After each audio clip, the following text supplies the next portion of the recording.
Shalom pemirsa dimanapun Anda berada, salam jumpa kembali bersama kami dari Gereja Masih Advent Hari ke-7 Jemaat Timoho Yogyakarta dalam diskusi pelajaran sekolah Sabat bersama dengan para panelis di sini. Saya mau sapa dulu, ada Bang Bill Samuel. Halo Bang Bill, apa kabar Bang Bill?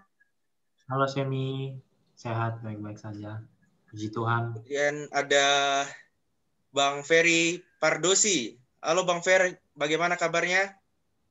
Halo, Sami. Wah, saya baik, luar biasa. Puji Tuhan. Dan yang terakhir ada Sherin Mevi. Halo Sherin, apa kabar Sherin?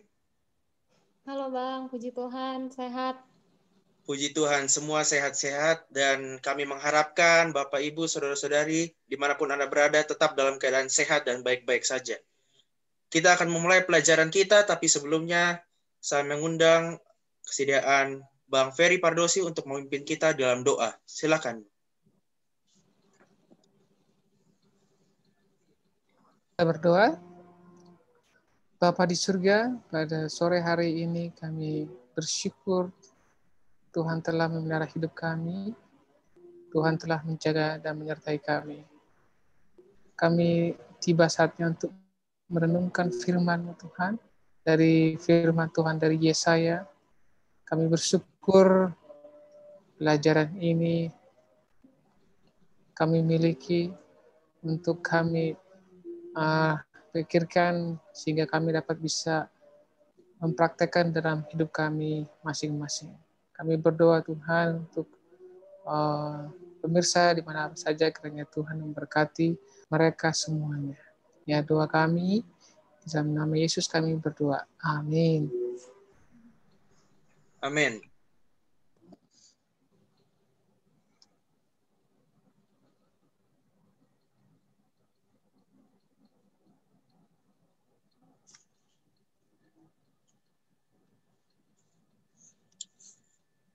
Baik pemirsa dimanapun Anda berada, kita tiba di pelajaran yang kedua.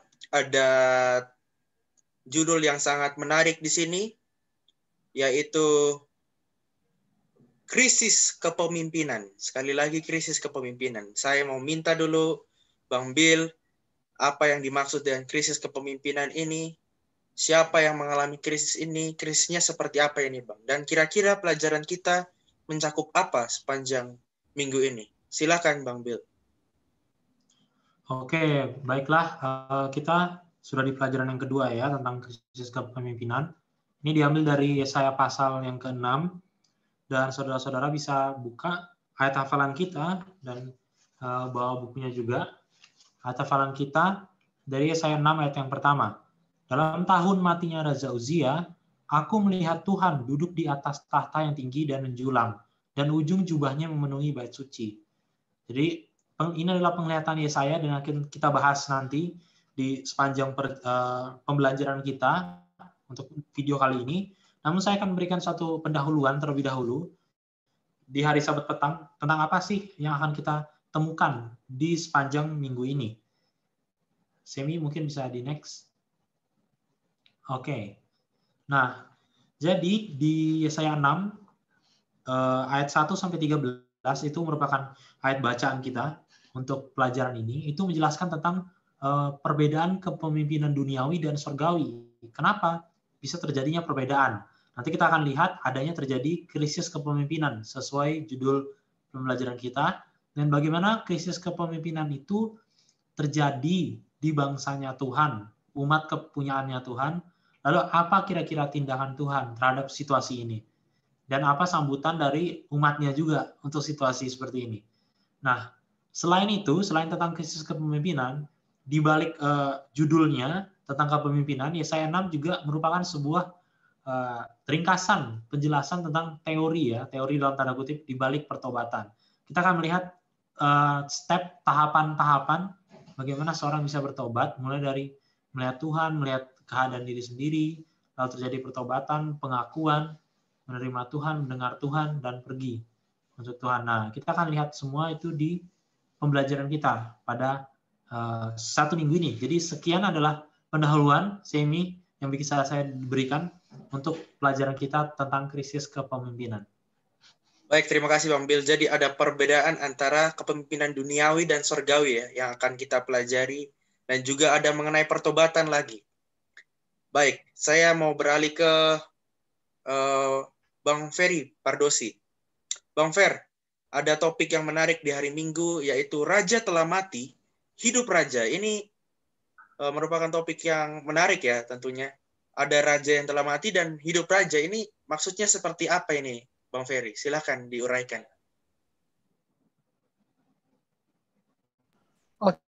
Oke, terima kasih Sam, dikasih kesempatan saya untuk menjabarkan pelajaran hari Minggu ini. Oke. Menurut saya dari pelajaran di hari Minggu ini, tadi Bill Sam sudah bilang bahwa salah satu tokoh utama yang dipelajari adalah mengenai Raja Uzia, ya. Dan kita tahu semuanya adalah raja dari Yehuda, dan di dalam ceritanya secara singkat, ya, kalau kita baca di 2 Tawari pasal 26, kita akan melihat bagaimana Raja Uzia ini menjadi raja menggantikan ayahnya. Pada awalnya Raja Uzia ini sangat setia terhadap Tuhan, ya. Dan kemudian dan dia juga sukses ya membangun kerajaan Yehuda itu semakin kokoh dan semakin besar dengan pertahanan yang kuat, dengan ekonomi yang bagus, ya. Nah, tapi ada yang menarik di ayat 16 dikatakan di situ, setelah ia menjadi kuat, ia menjadi tinggi hati sehingga ia melakukan hal yang merusak. Ya, ia berubah. Di sini kita melihat bahwa Raja Uzia ini menjadi tidak setia terhadap Tuhan, ya. Dan di buku Tawari itu dijelaskan bahwa salah satu tidak setianya adalah ia memasuki bait Tuhan untuk membakar ukuban di atas mezbah, ya. Dan kita tahu semuanya bahwa itu imam yang layak, ya, yang memiliki otoritas untuk melakukan ritual keagamaan di bait suci, ya. Tapi Raja Uzia sebagai pemimpin politik, ya, yang tidak punya hak, tidak punya otoritas, tapi dia berani melakukan tersebut, ya. Dan itu adalah sebagai bukti bahwa ia menjadi tinggi hati, ya, dan dia menjadi sewenang-wenangnya, ya. Nah, dan ini menurut saya ini adalah masalah hati, ya, yang dimiliki oleh Raja Uzia, ya, di mana dia setia di awal dan diakhiri memberontak terhadap Allah. Nah, ada poin yang menarik kita bisa lihat di sini bahwa kesuksesan, ya, dapat menjadi kutuk ketika kita menjadi sombong. Ya, ini pelajaran penting yang kita bisa dapatkan. Oke. Lalu kesombongan terjadi karena kita melupakan Allah yang telah membantu. Nah, ini menurut saya kenapa Raja Uzia ini menjadi sombong, ya, karena dia melupakan Tuhan yang selama ini, yang sebenarnya dia pemain belakang gitu, pemain intinya bagaimana ia sukses memperkokoh kerajaannya. Dan ya, itu mungkin yang bisa saya sampaikan semi mengenai di hari Minggu. Oke, terima kasih. Baik, terima kasih. Ini pengalaman Raja Uzia yang telah mati ya. Dan kemudian karena kesombongannya dan Tuhan menawarkan kepada bangsa Israel pada waktu itu bahwa mereka harus mengandalkan Tuhan. Begitu ya Bang Ferry ya? Nah, ya, betul. Kalau begitu ini ada pertanyaan yang menarik di hari Minggu, Bang Ferry. Kalau kita bertemu dengan seorang yang ragu ya, seorang yang ragu atau seorang ateis, seorang yang tidak mempercayai keberadaan Tuhan, lalu menantang kita dengan pertanyaan, bagaimana kita dapat membuktikan bahwa Allah kita memegang kendali dunia ini? Nah, kira-kira kita bersikapnya seperti apa dan bagaimana respon kita terhadap pertanyaan ini? Nah, kadang-kadang ada kita temui seperti ini. Dan jika Allah masih memegang kendali, mengapa terkadang orang baik mengalami penderitaan? Nah, seperti apa ini tanggapan dari Bang Ferry? Silakan. Ya, terima kasih Sam ya, pertanyaan yang menarik ini ya. Sebenarnya dalam konteks Indonesia ya, karena pastinya nih para pemirsanya orang Indonesia kan ya, di mana negara Pancasila ya mengharuskan kita untuk percaya kepada Tuhan. Ya, jadi saya yakin yang nonton video ini ya orang yang mengakui ada eksistensi Tuhan gitu ya. Nah, dan masalahnya mungkin sebenarnya adalah bahwa mengakui eksistensi Tuhan tetapi tidak percaya atau tidak berpegang harapan ya kepada Tuhan. Dan inilah mungkin yang terjadi dengan bangsa Yehuda ya. Mereka tahu ada Tuhan, mereka tahu ada eksistensi Tuhan, tapi mereka tidak mengandalkan Tuhan ya, malahan menyekutukan gitu ya, ada ilah-ilah lain. Nah, kembali kepada pertanyaan bagaimana kita bisa yakin bahwa Tuhan memelihara gitu ya. Nah, itu ada yang menarik sebenarnya kalau saya dalam tahun baru ini saya lihat itu banyak kutipan-kutipan ya mengenai tulisan daripada Ellen G. White mengatakan bahwa kalau kita melupakan apa yang Tuhan lakukan ya di masa lalu, maka kita akan kita akan khawatir di masa depan. Kira-kira gambarannya seperti itu. Jadi bagaimana kita yakin ya bahwa Tuhan ya, itu akan selalu mengendalikan hidup kita ya, kita harus melihat ke belakang apa yang telah Tuhan lakukan di dalam hidup kita, di dalam keluarga kita. Ya, kalau kita bisa melihat itu, maka kita yakin bahwa Tuhan akan mengendalikan hidup kita. Dan ini mungkin yang telah dilakukan oleh para bapa dan nabi ya, contohnya Abraham, ya Yakub, bahwa mereka melihat Tuhan di masa lalu, sehingga mereka yakin bahwa Tuhan akan selalu mengendalikan untuk masa depan. Kira-kira begitu, Sam. Terima kasih Bang Ferry. Kemudian saya mau menuju ke Sherin. Sherin ini ada pelajaran yang luar biasa. Kudus, kudus, kudus. Nah, di pelajaran hari Senin. Ini berarti ada satu kekudusan yang luar biasa. Nah, seperti apa ini Sherin? Boleh diuraikan? Silahkan. Oke, baik. Di hari Senin ini kita belajar dari Yesaya pasal 6, khususnya ayat 1 sampai ayat 4.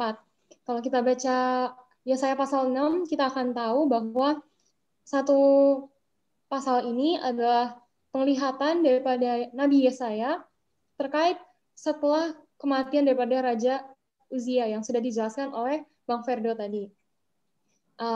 Di sini Yesaya, khususnya dalam Yesaya 6 ayat 1 sampai 4 menjelaskan bagaimana Yesaya yang sedang ketakutan saat itu karena sedang ada krisis kepemimpinan seperti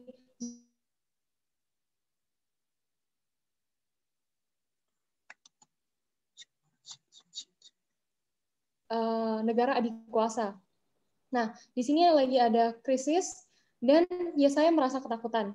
Namun di ayat 1 kita melihat hanya di state sedikit aja. Dalam tahun matinya Raja Uzia, aku melihat Tuhan. Langsung satu perikop ini menjelaskan, khususnya sampai ayat 4, menjelaskan bagaimana keagungan dan kebesaran Tuhan. Di ayat 2 dan ayat 3 kita melihat Yesaya menjelaskan serafim atau kerubim yang mengagung-agungkan Tuhan, yang duduk di atas kemuliaannya. Seperti yang tadi saya sudah bilang, Yesaya sedang merasa ketakutan karena ada krisis kepemimpinan di Yehuda. Dan setelah melihat penglihatan ini,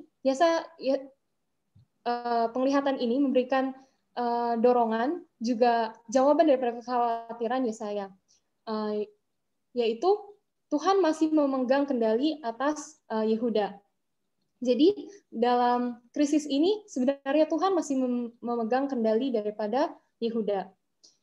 hal yang sama juga kita lihat pengalaman yang serupa dengan Yesaya, kita lihat di nabi-nabi yang lain, seperti Nabi Yehezkiel, Daniel, juga Yohanes. Mereka, seperti Yesaya, juga membutuhkan penghiburan, juga dorongan dalam pembuangan. Kita tahu Yehezkiel dan Daniel diasingkan di ditawan oleh bangsa kafir, dan Yohanes dibuang di pulau yang sepi, Pulau Patmos. Dan sama halnya seperti Yesaya, mereka juga mendapatkan kekuatan dan dorongan dari penglihatan yang diberikan Tuhan kepada mereka. Di sini juga kita mengetahui di mana Yesaya mendapatkan penglihatan ini. Jika kita membaca dari Keluaran 25 ayat 8, juga Keluaran 40 ayat 34 dan sampai 38, yaitu di bait suci.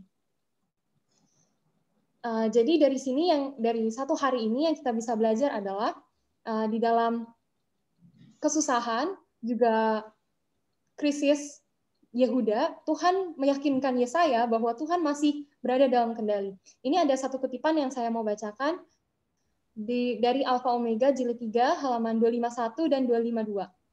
Ketika Yesaya memandang kenyataan kemuliaan ini dan kebesaran Tuhannya, ia diselubungi dengan suatu perasaan kesucian dan kekudusan Allah.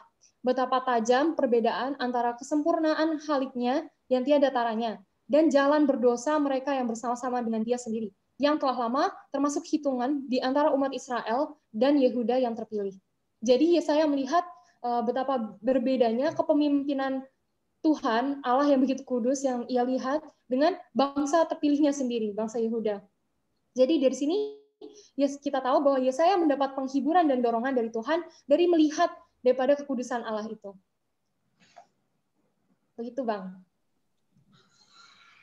Terima kasih, Sherin. Jadi sangat kontras sekali perbedaan kepemimpinan akan Tuhan yang begitu kudus dibanding dengan kehidupan bangsa Yehuda pada waktu itu. Share, ini ada pemikiran dan pertanyaan. Masing-masing kita pernah mengalami situasi yang menakutkan, di mana semua kelihatannya telah hilang atau lenyap seperti bangsa Yehuda pada waktu itu. Dan memang di saat sekarang ini kita tidak bisa mendapat sebuah penglihatan tentang kemuliaan Tuhan seperti yang diperoleh oleh Nabi Yesaya. Tapi kira-kira pelajaran apa yang kita bisa ambil share dari pengalaman Yesaya ini yang kita dapat bagikan bagi orang lain, walaupun kita tidak bisa dapat penglihatan seperti Nabi Yesaya ini? Silakan Sherin. Oke, baik, terima kasih Bang. Saya yakin kita semua pernah mengalami masa-masa di mana menakutkan, dan rasanya kalau kita melihat manusia atau logika manusia, sudah tidak ada lagi jalan keluar. Dan saya yakin dengan berlalunya 2020, kita semua merasakan banyak cobaan-cobaan, lika-liku mungkin. Namun, seperti di sini dibilang, kita mungkin aja nggak bisa melihat kemuliaan Tuhan secara langsung seperti nabi-nabi Yesaya dan nabi-nabinya yang lain. Namun kita harus ingat bahwa Tuhan itu dapat bekerja melalui apa saja yang ada di sekitar kita. Makanya menjadi sangat penting kepekaan kita terhadap Tuhan dan jawaban-jawabannya. Tuhan bisa aja menyatakan kemuliaannya dan memberikan kita semangat dan dorongan dari firman-Nya, dari renungan pagi kita, renungan malam kita, atau dari teman-teman kita. Dari pengalamanku sendiri, Tuhan juga banyak memberikan saya dorongan, juga kepastian, dan itu melalui dari teman-teman saya yang mengingatkan saya dan mengarahkan saya kembali lagi kepada Tuhan. Dan menurut saya ketika kita sudah memiliki pengalaman itu, diyakinkan bahwa Tuhan masih berada dalam kendali, baru itu kita bisa membagikan kepada orang lain bahwa Tuhan itu masih ada dan masih baik kepada kita masing-masing. Mungkin begitu, Bang.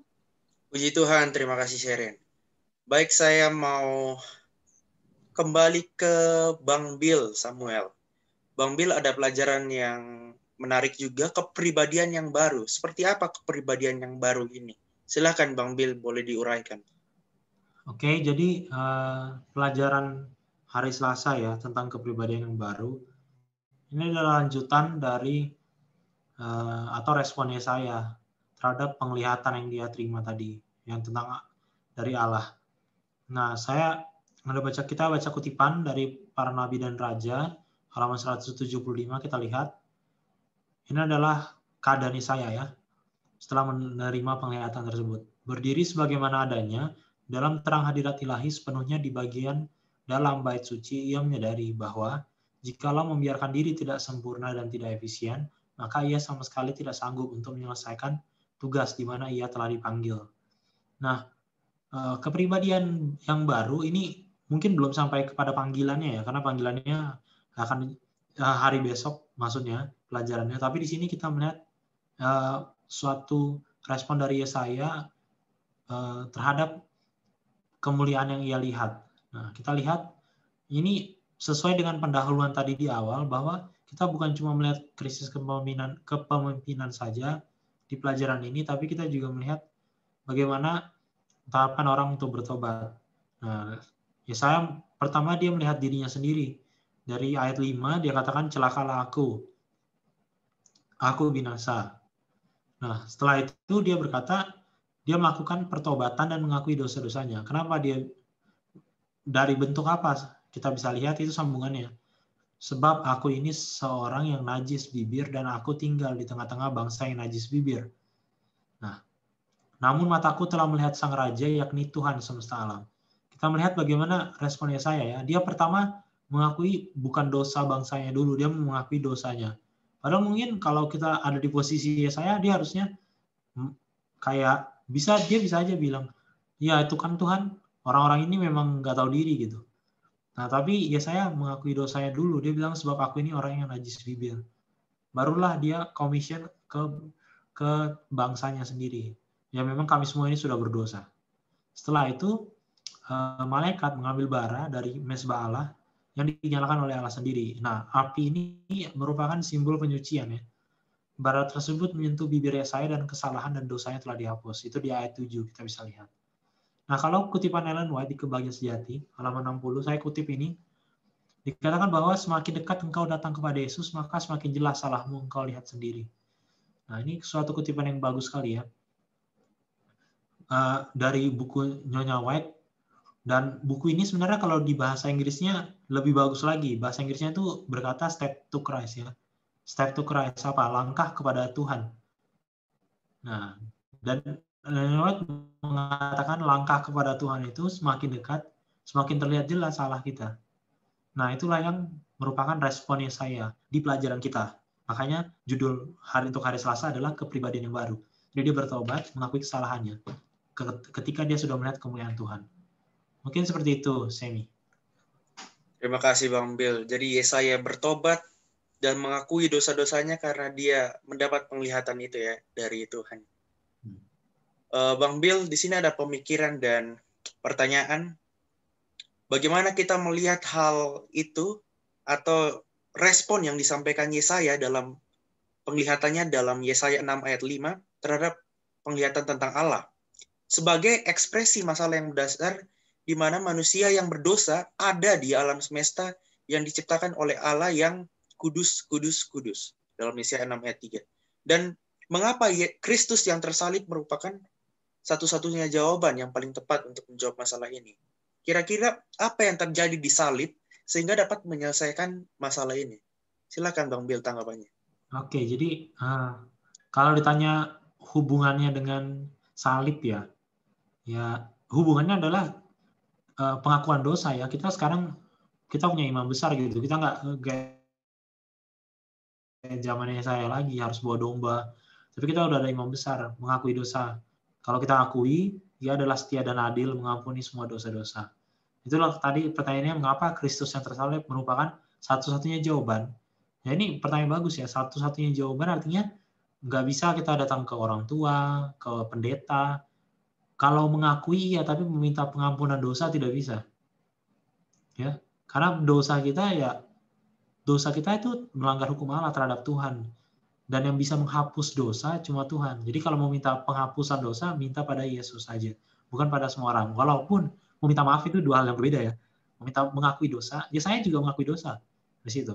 Tapi apakah ketika dia mengakui dosa, kalau seandainya dia mengakui dosa kepada nabi lain misalnya ya kan ada nabi kontemporer ya, kita lihat di pelajaran sebelumnya, dia zamannya ada beberapa nabi. Kenapa dia nggak mengakui kesalahannya pada nabi lain? Yang mungkin dianggap, wah ini nabi senior. Gitu. Tapi dia mengakui dosa kepada Tuhan. Nah, mungkin itu jawabannya terhadap ini. Memang cuma Tuhan yang bisa menjadi apa? Rekonsiliasi lah terhadap kita dan dosa hubungan itu supaya dipatahkan. Hanya kepada Yesus saja, tidak kepada orang lain, tidak kepada siapapun, bahkan malaikat.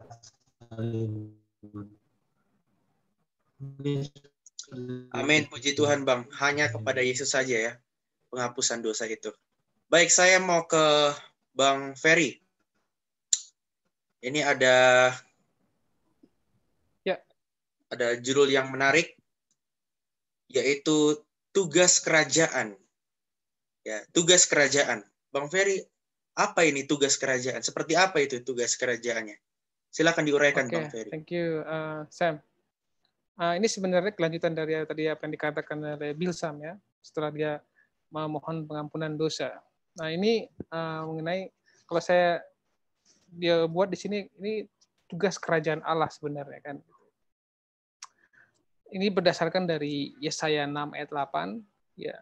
Di situ Allah bertanya kepada Yesaya, siapa yang akan kuutus dan siapa mau pergi untuk aku.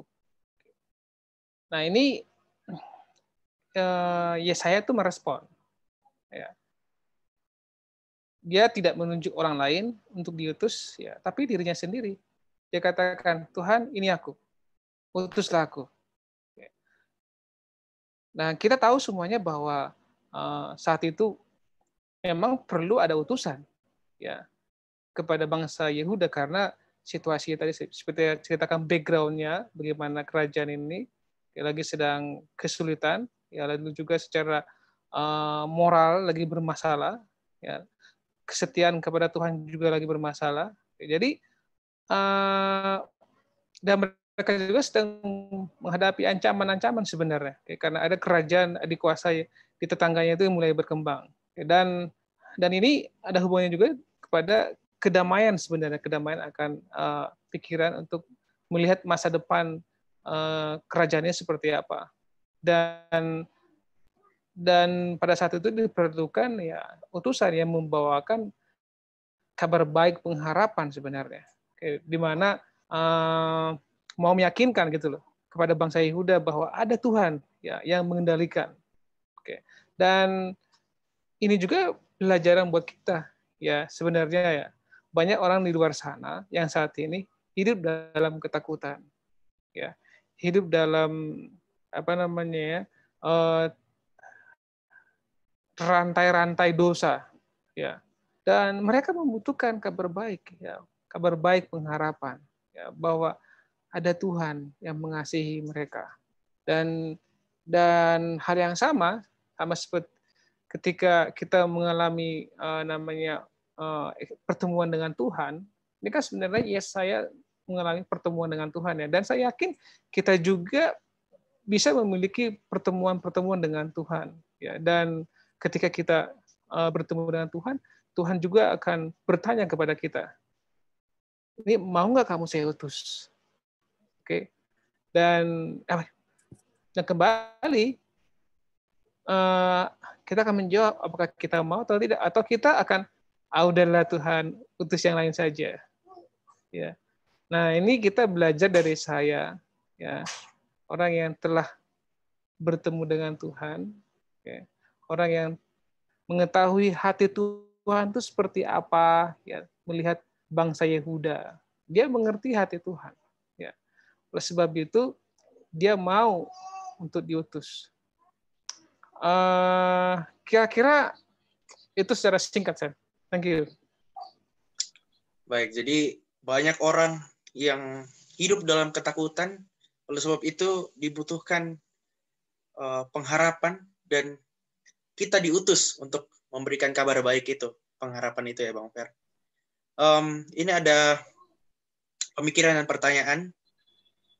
Jika seseorang bertanya kepada kita, ini kembali lagi dari orang lain ya, bagaimana kita menerima rahmat dan menemukan kasih karunia pada saat yang kita butuhkan?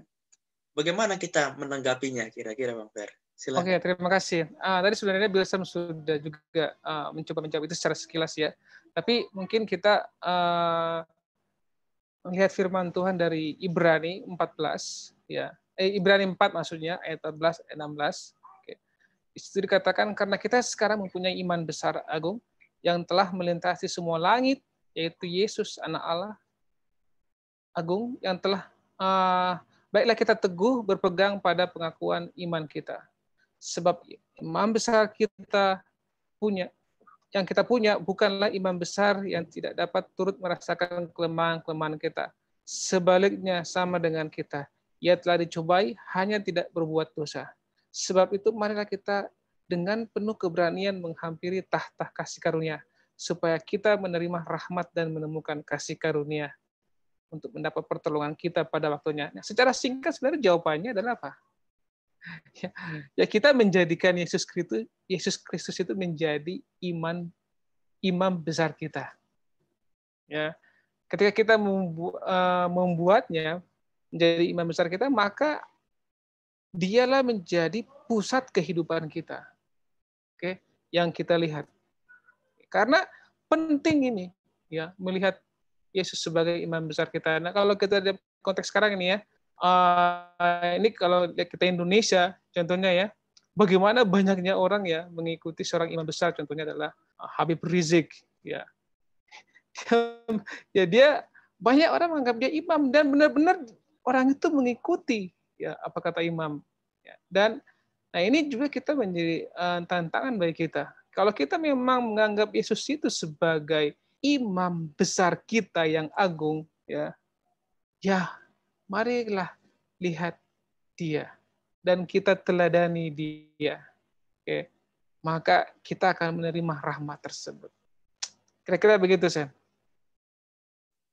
Amin, puji Tuhan. Saya mau ke Sherin.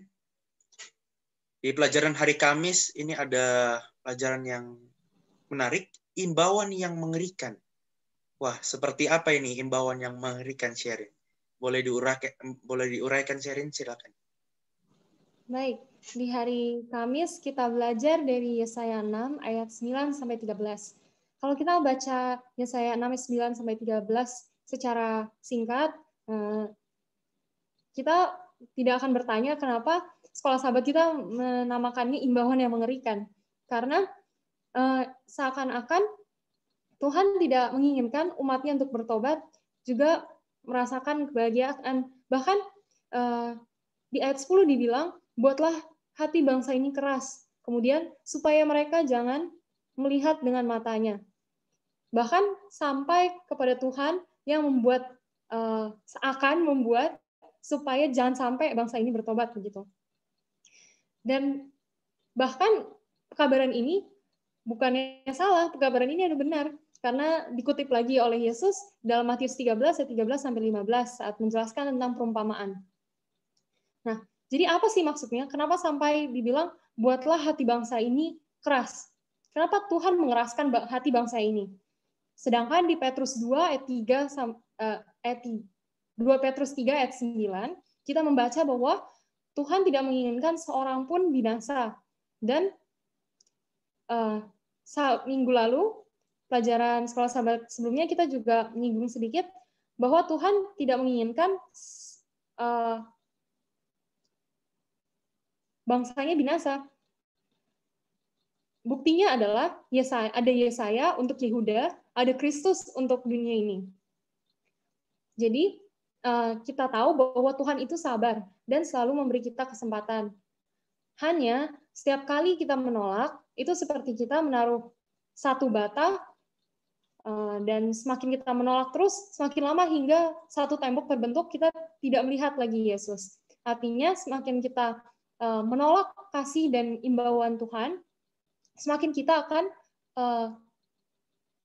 tidak melihat Tuhan, atau semakin keras hati kita terhadap firman Tuhan atau imbauan Tuhan. Nah, jadi dalam pengertian ini, Allah dapat mengeraskan hati mereka. Jadi Tuhan itu akan menyediakan kesempatan dan untuk kita bertobat. Namun jika respons kita adalah menolak, maka kita mengeraskan hati kita. Dalam pengertian itu Allah telah mengeraskan hati kita. Nah, itu dimana kita semua sering bingung. Sama halnya dengan Firaun. Kita sering bingung tentang halnya Firaun. Kenapa Allah mengeraskan hati Firaun? Gitu. Jadi sebenarnya Allah, seperti yang saya sudah jelaskan, mengkondisikan situasi, yaitu Allah juga bisa melalui nabi-nabinya saat zaman Firaun adalah Musa, memberikan pilihan yang adil sehingga semua manusia mendapat amaran yang cukup. Nah, Allah memberikan itu, mengkondisikan situasi itu, yang membuat Firaun harus bereaksi. Dan reaksinya yang saat itu Firaun buat adalah untuk menolak. Dan semakin Firaun menolak, barulah sampai kepada ayat yang 11 hingga ke-13. Akan tiba, ketika kita menolak terus akan firman Tuhan, kita akan tiba di satu titik, kita tidak akan kembali lagi. Jadi kita boleh mengerti, bukannya Allah yang membuat hati Firaun keras, atau bukannya Allah tidak mau untuk umatnya bertobat, tapi pilihan kitalah yang membuat sehingga hati kita keras, dan seperti Allah dengan memberikan pilihan itu kepada kita, Allah yang membuat hati kita keras gitu. Seandainya kita menerima, atau seandainya saat itu Firaun menerima imbauan daripada Musa, maka hatinya akan dilembutkan, bukan dikeraskan. Seperti itu, Bang. Itu yang kita belajar dari hari Kamis. Baik, terima kasih. Jadi Tuhan sabar selalu memberikan kesempatan, tetapi tergantung kita ya. Bahwa kita mau mengeraskan hati atau mau melembutkan hati kita. Sherin, ada pertanyaan dan pemikiran. Menurut pengalaman Sherin dengan Tuhan, coba dikasih contoh. Pernahkah Sherin merasakan telah mengeraskan hati terhadap Roh Kudus? Dan kira-kira apa penyebabnya? Dan pada masa itu mungkin Sherin merasakan hal itu sangat tidak terlalu mengerikan. Tapi bagaimana hal itu dipandang sekarang? Dan kira-kira apa jalan keluarnya terhadap masalah itu? Silakan share. Oke, baik. Menurut pengalaman aku pribadi, berarti aku ceritain sedikit ya. Aku pernah mengeraskan hati saat aku melanggar hari Sabat. Alasannya adalah kurang koordinasi. Jadi itu acara kampus dan kami belum tanya terlebih dahulu jauh-jauh hari itu hari apa.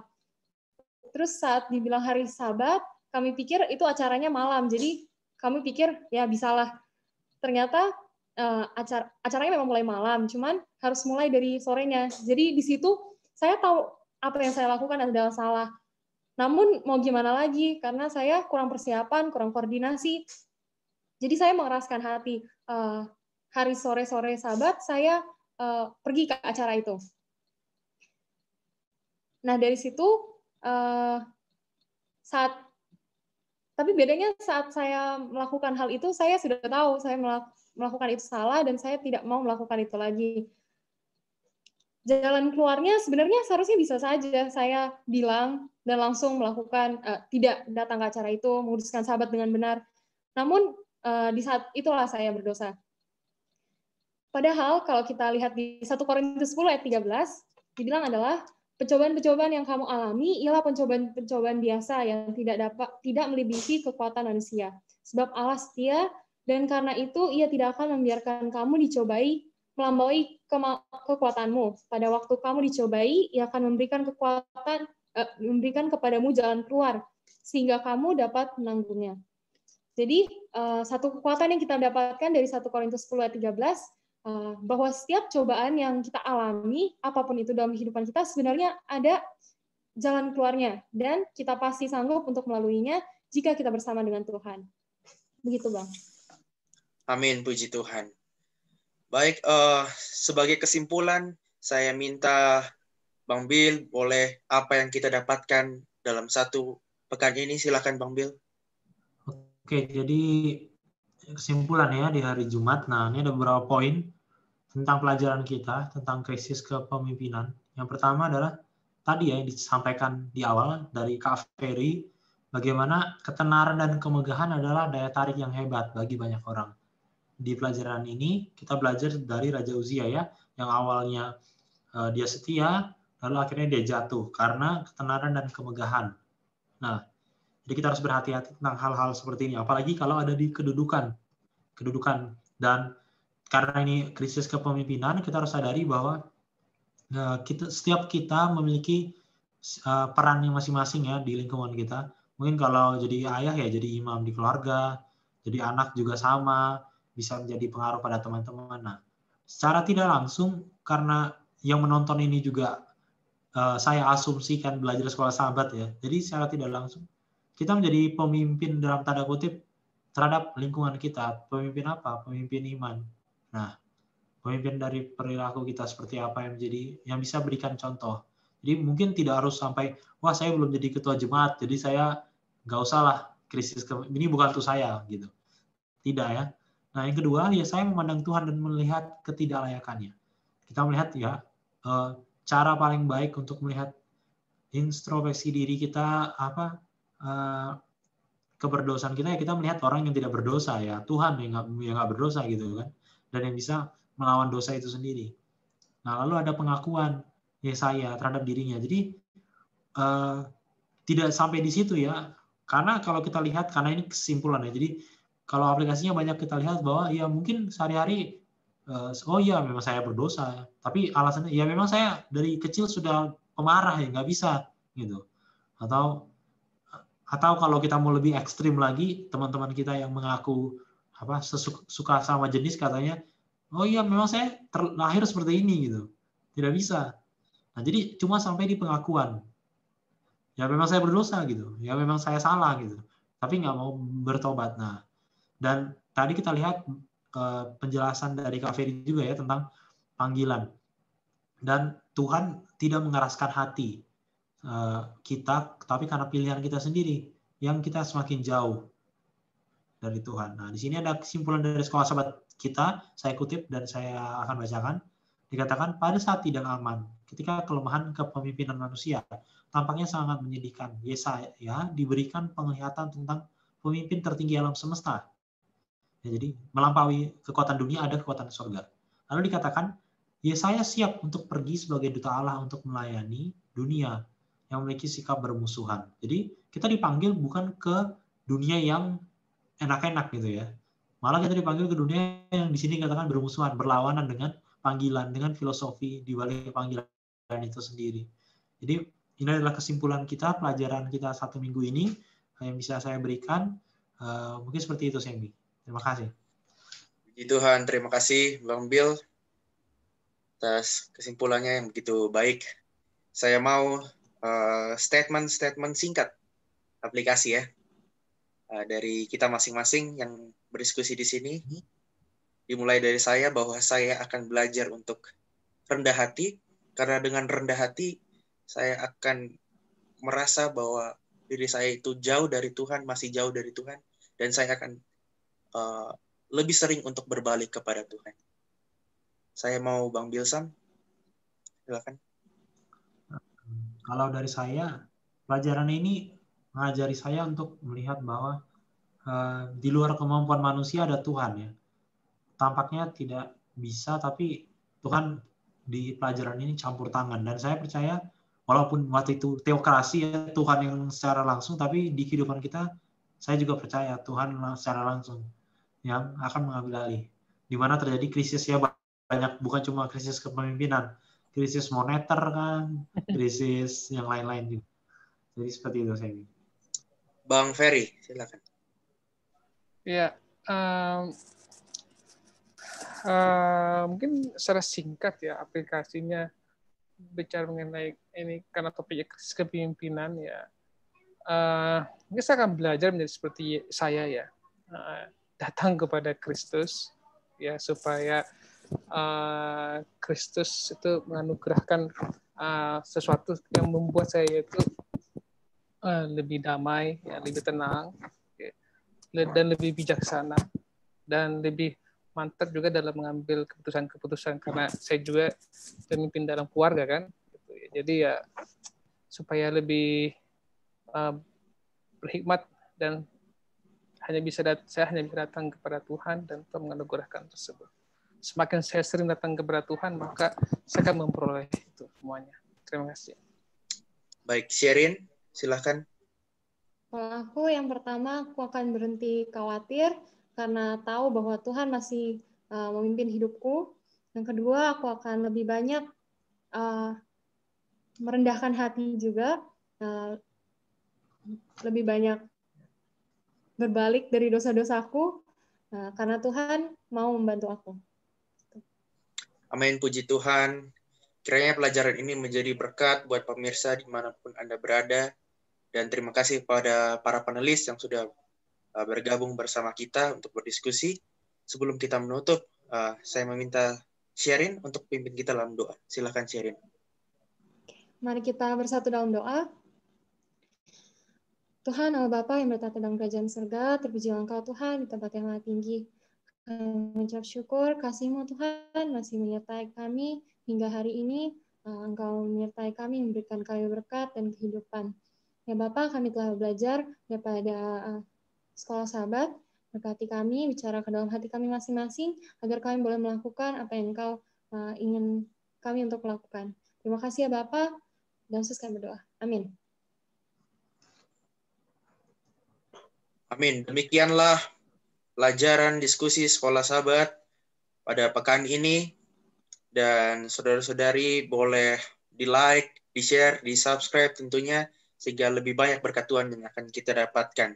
Sampai jumpa dan kiranya Tuhan memberkati kita semua.